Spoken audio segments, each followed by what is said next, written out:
AI is not a race. It is a power consolidation process. Some companies are growing incredibly fast, some are building stability, and some are far more fragile than they appear. This is the AI power map, to understand who really holds power in the world of artificial intelligence. We have to look beyond the flashy product demos and news headlines. It's not just about who has the best chatbot or the coolest image generator. True power is determined by a few fundamental layers, and once you see them, you can't unsee them. First, there's infrastructure. This is the bedrock. It's the physical hardware, the compute power, the chips, and the massive cloud platforms that make everything else possible.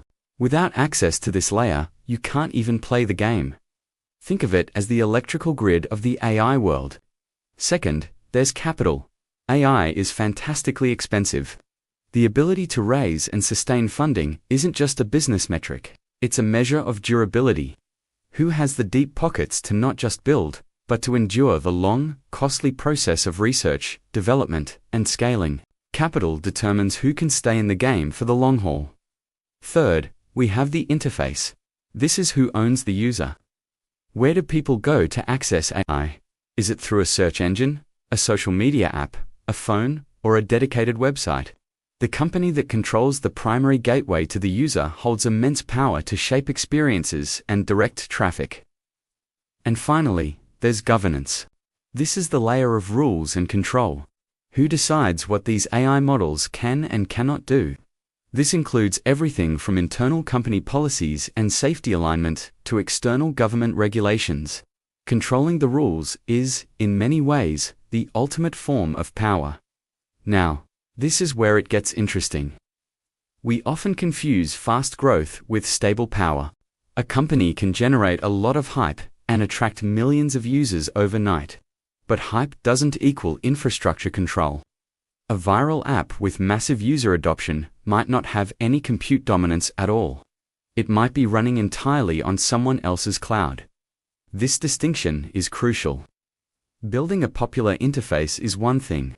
Owning the foundational infrastructure is another. True stability comes from having a strong position in more than one of these layers, especially the foundational ones like infrastructure and capital. This leads us to the concept of fragility. A company can appear to be a dominant force in AI, leading the conversation and releasing exciting features. But if its entire operation depends on an external provider for compute, it is fundamentally fragile. Its existence is permissive. If that provider decides to raise prices, change terms, or even launch a competing service, the dominant company could be in serious trouble. This dependency is a hidden vulnerability that isn't always obvious from the outside. You see a thriving city, but you don't see that its water supply is controlled by a single, external entity.